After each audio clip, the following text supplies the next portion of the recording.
कुछ एक घटना हुई है 6 महीने पहले। मैंने अपने छोटे भाई को खो दिया। 30 वर्ष की आयु में हमने उसे विदा कर दिया। तो मुझे जानना था कि मेरी मम्मी जो है, मेरी माता जी, वो बहुत ज़्यादा भक्तिपूर्वक है और वो हर चीज़ों में उपवास व्रत सब चीज़ करती है। तो मुझे ये जानना था कि अच्छा, और वो खुद जो मेरा भाई था वो खुद हनुमान जी का परम भक्त था। तो ऐसे क्यों होता है कि जो ज़्यादा भक्ति में है या भगवान की पूजा पाठ करते हैं उन्हें कष्ट कम के बजाय और मिलते रहते हैं? कितने भाई हैं आपके? मेरा एक ही भाई था, बस वही था गुरुजी। और ये बहुत अचानक से ही हुआ हम शादी हो गई थी? जी, एक साल हुई थी शादी को। पिछले साल उसकी शादी की। हम लोग जिस महीने में उसकी शादी की तैयारी कर रहे थे, इसी साल उसी महीने में हम उसकी 10वीं 12वीं कर रहे थे।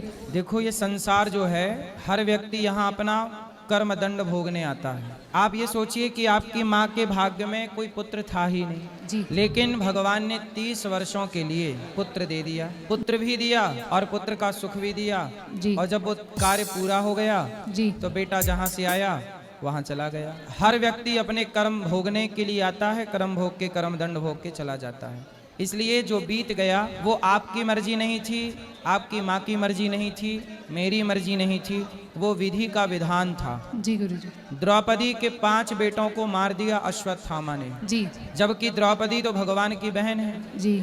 लेकिन होनी और विधि के विधान को कौन टाल सकता है? जिसका टाइम जितना है वो उतना अपना टाइम पूरा करके चला ही जाएगा। इसलिए समझदारी ये है कि हम लोग शोक ना करें। जी। उसकी याद जो जितने दिन था बस उतने दिन का वो हमारा साथी था। जी। अब उसकी याद हमें सताएगी, जी। रुलाएगी, कष्ट देगी। जी। इसलिए याद ना किया जाए। जितनी याद बेटे की, भाई की, अपनों की है, उतनी ही याद यदि भगवान की करें हम सब, तो हम सबकी गति सुधर जाएगी। वो तो कर ही रहे हैं गुरुजी, बस मुझे अपने माता पिता को देख के थोड़ी तकलीफ अब आप होती ये है। पूछ रहे हैं कि बहुत पूजा करते थे, बहुत पाठ हाँ, करते थे, ऐसे क्यों? तो मृत्यु क्यों हो गई? अच्छा देखो, मैं पूजा करता हूँ, मैं भी पाठ करता हूँ, तो क्या मैं नहीं मरूंगा? नहीं, ऐसा तो नहीं क्या है। साधु संत पूजा करते हैं, पाठ करते हैं, क्या उनकी मृत्यु नहीं होगी? होगी होगी। ये संसार है। देखो, पूजा पाठ आप करते हैं ना, उस पूजा पाठ से आपका कल्याण होगा, जी। आपकी सदगति होगी, जी। आपको जन्म मृत्यु से छुटकारा मिलेगा। जी। लेकिन जो पाप आपसे हो चुके हैं, जो जी। पाप किया है, जी। वो तो भोगना ही पड़ेगा। जी। अब देखो ना, पूज्य प्रेमानंद जी हैं, जी।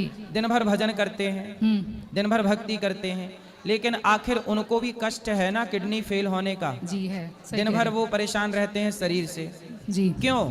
उनके भजन का जो पुण्य है, जी। उनके भजन से उनका आगे का जीवन बनेगा, सदगति होगी, मोक्ष होगा उनका। जी। लेकिन जो उनका प्रारब्ध था, जी। वो प्रारब्ध लेके आए थे, तो वो रोग भोगना पड़ रहा है। संत लोग हंस के भोगते हैं, संसार के लोग रो के भोगते हैं। फर्क इतना है।